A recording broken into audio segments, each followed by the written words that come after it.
तो चलिए बढ़ते हैं आज की कहानी की ओर। दोस्तों, हड्डियों को जमा देने वाली इस जबरदस्त ठंड के माहौल में ट्रक अपनी पूरी रफ्तार के साथ सुनसान पड़ी सड़क पर दौड़ रही थी। चारों तरफ गहरा सन्नाटा पसरा हुआ था और हमारी ट्रक की हेडलाइट के अलावा दूर दूर तक मुझे किसी दूसरी गाड़ी की रोशनी नजर ही नहीं आ रही थी। हम अभी हिमाचल प्रदेश के एक छोटे से गांव में दाखिल हुए थे। ना जाने उस गांव में जाते ऐसे कौन से इत्तेफाक से मेरा सामना हुआ कि थोड़ा सा सफर तय करते ही ट्रक के टायर के अंदर एक जोर का धमाका हुआ। वो धमाका इतना जोर का था कि मुझे ड्राइव करते हुए भी ये आवाज़ सुनाई दे गई थी। मेरे बगल में मेरा खलासी चादर ओढ़कर सोया हुआ था। धमाके की आवाज़ से मैं इतना तो समझ गया था कि ट्रक का टायर तो पंचर हो गया है या फिर टायर पूरी तरह से फट गया है। इसलिए मैंने अपने घोड़े बेचकर सोए हुए खलासी को जगाया और उसे पूरी बात बता दी। मेरी बात को सुनकर पहले तो उसने आजू बाजू में देखा और उसके बाद हल्की सी आवाज़ में कहा, हम तो हिमाचल प्रदेश के उस गांव में पहुंचे हैं जो सबसे पहले आता है। ये कहते हुए मैं उसके चेहरे पर एक अजीब सा डर देख सकता था। उसकी इन बातों के अंदर कुछ तो ऐसा छुपा हुआ था जिसको मैं समझ नहीं पा रहा था। उसके बाद उसने कहा, इस गांव को बहुत ही ज़्यादा डरावना बताया जाता है। लोग कहते हैं कि इस गांव के अंदर भूत प्रेत रहते हैं। उसकी बात सुनकर मुझे हंसी आ गई, क्योंकि मुझे भी ट्रक ड्राइविंग का काम करते हुए काफ़ी साल जो हो गए थे, लेकिन मैंने कभी भी इस तरह की चीज़ों को बिल्कुल भी नहीं देखा था और ना ही उनके ऊपर विश्वास किया। इसलिए मैंने अपने खलासी दयाचंद की तरफ देखते हुए कहा, लगता है तुम्हारा दिमाग खराब हो गया है। ऐसा कुछ नहीं होता है, ये सब तो कहने की बातें होती हैं। अभी मैंने इतना ही कहा था कि तभी मुझे एक बार फिर से किसी जोर के धमाके की आवाज़ आई और इस बार हमारी ट्रक पूरी तरह से हिल गई। अब ये देखकर तो मैंने अपना सर स्टीयरिंग पे जोर से दे मारा, क्योंकि इस बार दूसरे टायर के अंदर भी कुछ गड़बड़ हो गई थी। हमारे पास स्टॉक में एक टायर तो था, लेकिन जब दूसरा टायर भी पंचर हो गया तो फिर हमारा यहाँ से निकलना और भी ज़्यादा मुश्किल होने लगा।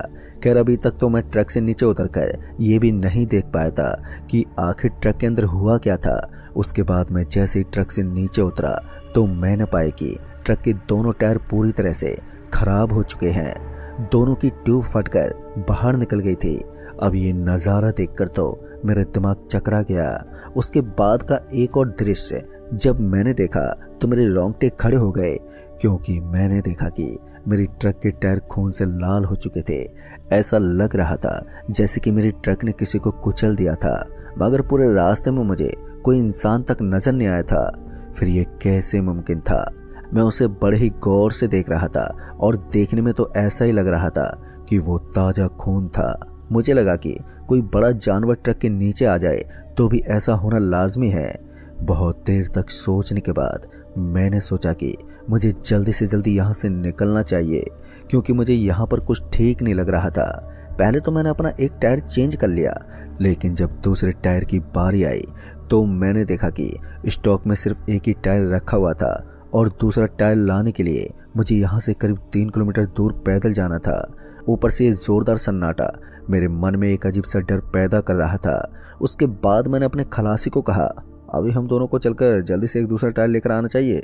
उसने भी अपनी गर्दन हिलाई और उसके बाद हम दोनों उस गांव से थोड़ी दूर आगे पड़ने वाली दुकान की तरफ निकल पड़े। मेरे खलासी ने बताया कि वो पहले भी सुबह के समय यहाँ पर आ चुका है, इसलिए वो उस दुकान वाले को अच्छी तरह से जानता था। वहाँ पर एक ढाबा भी बना हुआ था, इसलिए हम दोनों तेज तेज कदमों के साथ उस गांव को पार करते हुए निकल रहे थे। हम अपने ट्रक से अब काफ़ी दूर आ चुके थे। हम दोनों अब उस गांव के बीचों बीच में थे। तभी मेरे खलासी ने कहा, वैसे उस्ताद जी, लोग कहते हैं कि इस गांव के अंदर पिशाचों का वास है और यहाँ पर कोई भी इंसान नहीं रहता। उसकी बात सुनने के बाद एक बार के लिए मुझे उसके ऊपर बहुत ही ज़्यादा गुस्सा आया, लेकिन उसके बाद मैंने उसकी बातों को नज़रअंदाज किया। मैं चुपचाप रास्ते पर चले जा रहा था कि तभी मुझे पीछे से किसी गाड़ी के आने की आवाज़ सुनाई दी।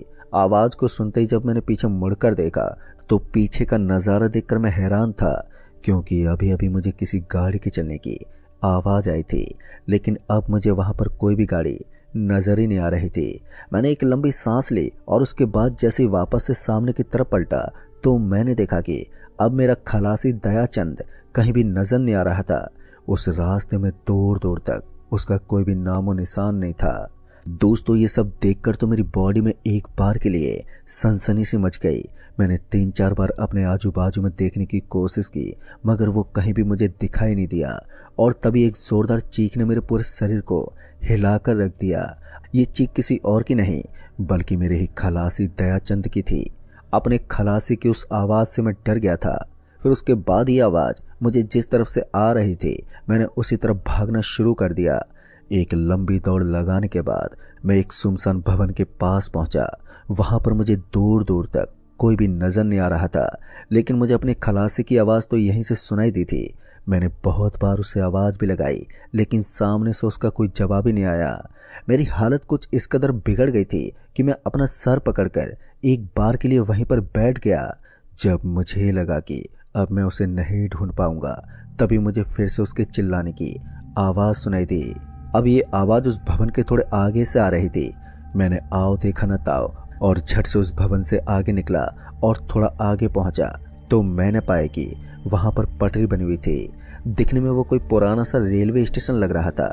ऐसा लग रहा था जैसे वहां पर पहले कोई पुराना रेलवे स्टेशन था। फिर उसके बाद मैं उस रेलवे स्टेशन पर चल दिया और वहां पर मुझे कोई बैठा हुआ नजर आ रहा था। दिखने में ये साफ हो गया था कि ये मेरा खलासी ही था। फिर उसके बाद मैं सीधा उसके पास पहुंचा तो मैंने देखा कि उसकी शर्ट फटी हुई थी और उसके कंधे से खून बह रहा था। जैसे उसने मुझे देखा तो उसकी आंखों में आंसू भर आए।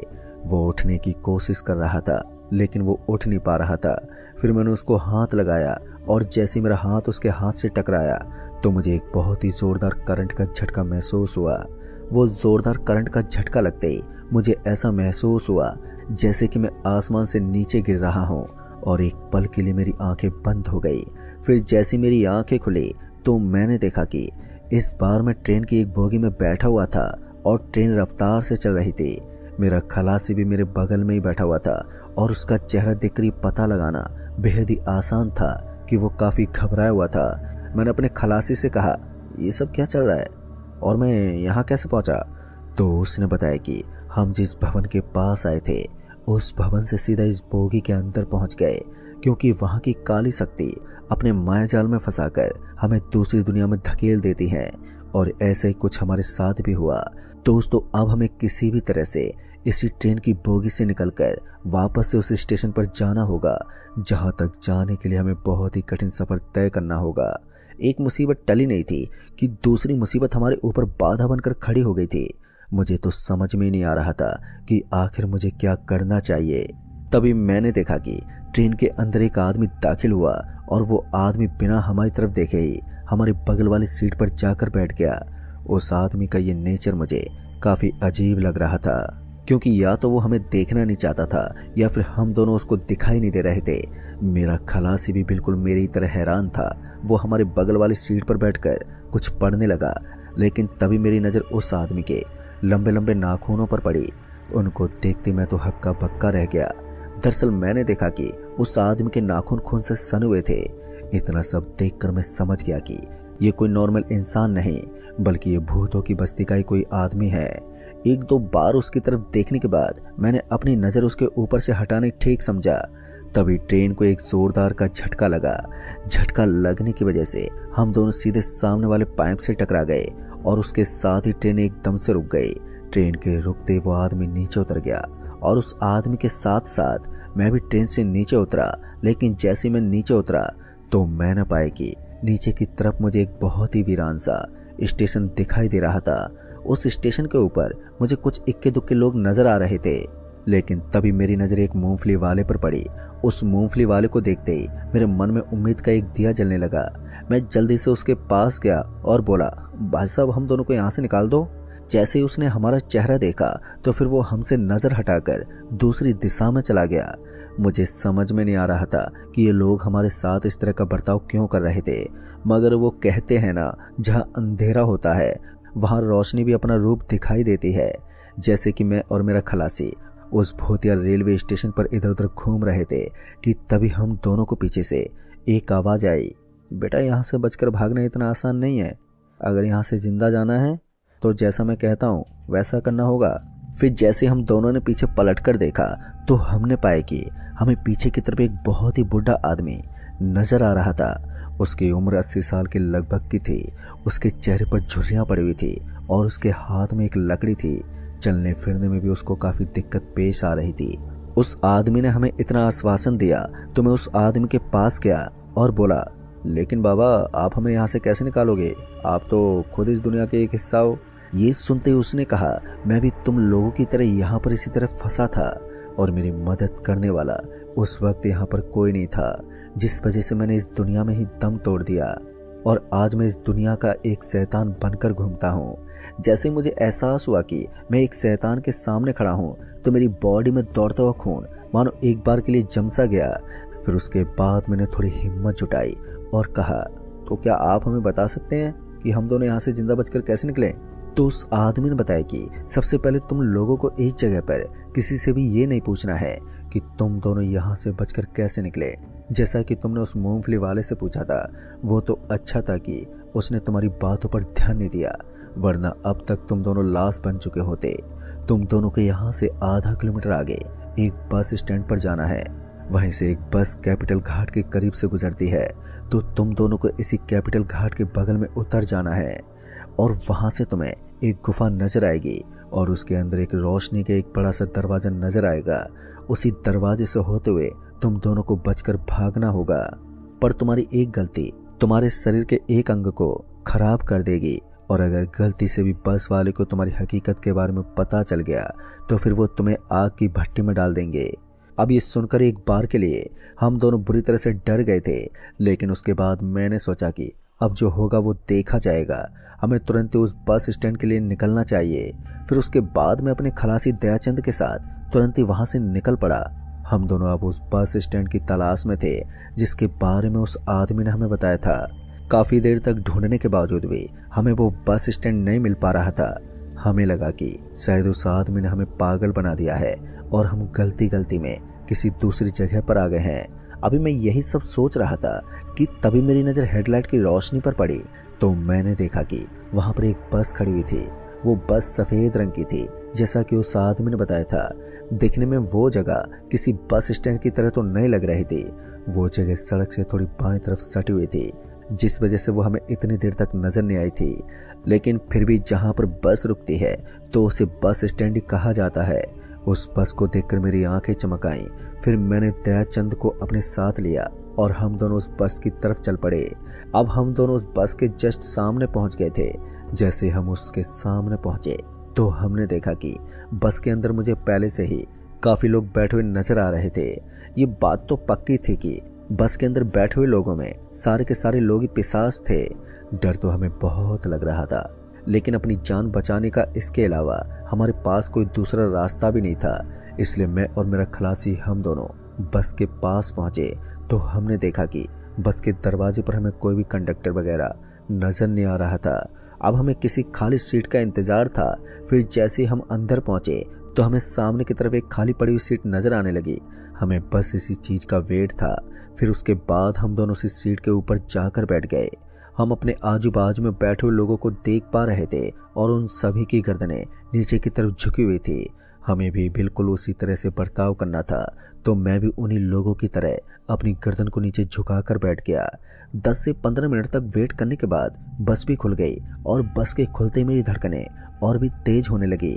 ना जाने क्यों, लेकिन इस बस के अंदर बैठने के बाद मुझे और भी ज्यादा घबराहट हो रही थी। ऐसा लग रहा था जैसे कि मैं अपनी मौत के आसपास हूँ। बस के अंदर कुछ मुसाफिर चढ़ते तो कुछ नीचे उतर जाते, लेकिन जैसी बस स्टार्ट हुई थी तो उसके बाद बस के अंदर पूरी तरह से सन्नाटा छा गया। यहाँ तक कि बस चलने की भी आवाज हमें सुनाई नहीं दे रही थी।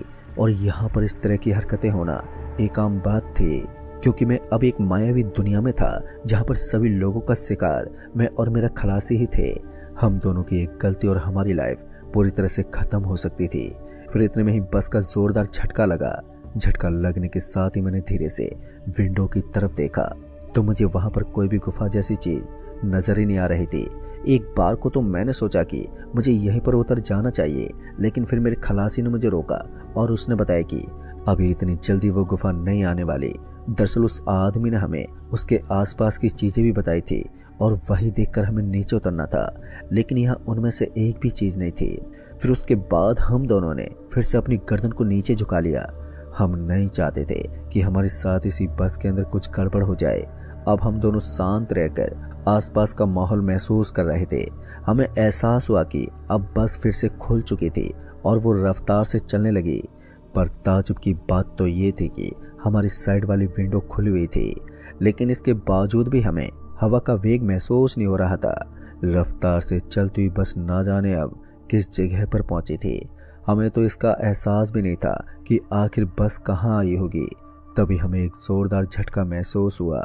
झटका महसूस होते ही मैंने धीरे से अपनी गर्दन को साइड की विंडो की तरफ घुमाया तो मैंने पाया कि इस बार हम ठीक उसी जगह पर पहुंचे थे जहां पर हमें जाना था। उस जगह को देखकर मेरी जान में जान आई और इससे पहले कि मैं खड़ा हो पाता कि बस के अंदर से कुछ लोग उठे और वहां से गुजरने लगे। उनके जाने का तरीका थोड़ा अजीब था। हमें बिल्कुल उसी तरीके से गाड़ी से नीचे उतरना था, इसलिए हमने भी ऐसा ही किया। पहले तो हम दोनों एक साथ खड़े हो गए और उसके बाद धीरे धीरे वहां से चलते हुए दरवाजे की तरफ जाने लगे। फिर बस के अंदर मौजूद लोगों के अंदर सन्नाटा पसरा हुआ था, जो कि पूरे सफर में हमें थोड़ा हताश कर रहा था। लेकिन तभी मेरी नज़र सामने की तरफ बैठे हुए एक आदमी पर पड़ी तो मैंने देखा कि उसकी आंखें बाहर निकली हुई थी और उसका चेहरा मानो किसी बस या गाड़ी से कुचल दिया हो। वो इतना ज़्यादा गंदा लग रहा था कि मेरे मुंह से चीख निकल सकती थी, लेकिन मैंने किसी तरह से अपने आप को संभाला और अपने मुंह के ऊपर अपना हाथ रखकर उस बस से नीचे उतर गया। पर जैसे मैं नीचे उतरा तो जाकर मुझे एक चैन की सांस मिली, लेकिन इसी बीच मेरे खलासी के मुंह से एक जोरदार चीख निकल गई। चीख निकलते ही वहां का माहौल बिगड़ गया और सारे के सारे लोग हमारे ही तरफ देखने लगे। मैं समझ गया था कि अब वो हो चुका था जो हमें नहीं करना था। अब उन सभी की नज़र हमारे ऊपर ही थी। मुझे वहां से थोड़ा सा आगे वो गुफा नजर आ रही थी और अब ऐसे में हमारा यहाँ से भागना ही ठीक था। मैंने अपने खलासी का हाथ पकड़ा और उसे वहां से सरपट भागने का इशारा किया। अब हम दोनों ने अपनी जिंदगी की सबसे तेज दौड़ लगा दी। हमारी सांसें अब उखड़ने लगी थी, लेकिन हम तब तक नहीं रुके जब तक हम उस गुफा के अंदर नहीं पहुंच गए। हमने जब भागते हुए पीछे मुड़कर देखा तो हमने पाया कि वो बस अब हमारे पीछे आ रही थी। उस बस को अपने पीछे आता हुआ देखकर मुझे तो और भी ज्यादा डर लगने लगा था, लेकिन मैंने अपने भागने की स्पीड को कम नहीं किया और उसी तरह से उस सड़क के ऊपर भागता रहा। फिर थोड़ी देर के बाद हम उस गुफा के अंदर प्रवेश कर गए और गुफा के अंदर जाते ही हमने देखा कि वहां पर बहुत ही अजीब अजीब से दृश्य थे। चारों तरफ कचरा ही कचरा फैला हुआ था और गुफा के अंदर थोड़ा और आगे की तरफ देखने पर हमें वो रोशनी वाला दरवाजा भी साफ साफ नजर आने लगा था और उस दरवाजे को देखकर मेरी जान में जान आई। मैं जल्दी से भागने लगा और उस दरवाजे की तरफ बढ़ने लगा, लेकिन तभी फिर से हमारे ऊपर मुसीबतों का पहाड़ टूट पड़ा। वो बस अब हमारे बहुत ही करीब आ चुकी थी।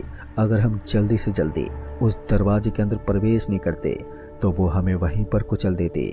लेकिन मैं और मेरे खलासी ने हिम्मत जुटाई और हम दोनों तुरंत ही भागते हुए उस दरवाजे के अंदर कूद गए। दरवाजे के अंदर आते ही हमें ऐसा लगा जैसे हमारे आंखों के अंदर बहुत ही तेज रोशनी चली गई थी, जिस वजह से हमारी आंखों में जलन होने लगी और फिर मैं अपनी आंख को मसलने लगा। फिर थोड़ी देर के बाद मुझे ऐसा लगा जैसे कि मैं आसमान से गिर रहा हूँ, जैसे कि मुझे पहले महसूस हुआ था। फिर उसके बाद मैंने जैसे धीरे धीरे अपनी आंखें खोली तो सामने का नज़ारा देखकर मेरी खुशी 10 गुना ज़्यादा बढ़ गई। दरअसल मैंने देखा कि मैं अब उसी गांव के अंदर था जहां पर हमारा ट्रक खराब हुआ था और मैं उसी भवन के पास खड़ा था जहां मेरा खलासी मेरे बगल में गिरा हुआ था। उसके शरीर के ऊपर बहुत ही सारी चोटें लगी हुई थी और उसके बाद मैं उसे अपने साथ अपने ट्रक के पास ले गया। जब हम दोनों ट्रक के पास पहुंचे तो एक बार फिर से हम हैरान हो गए। दरअसल हमने देखा कि हमारे ट्रक के दोनों पहिए एकदम सही थे, उनके ऊपर हमें कोई भी खरोंच तक नजर नहीं आ रही थी। अब ये देखकर मुझे तो विश्वास नहीं हुआ क्योंकि रात को ही दोनों टायर फट गए थे। फिर मुझे एहसास हुआ कि ये सारा मायाजाल उन काली शक्तियों का था और इस वक्त सुबह के 4:30 बज रहे थे और ये एक ऐसा समय था जब उन काली शक्तियों की माया पूरी तरह से खत्म हो जाती है।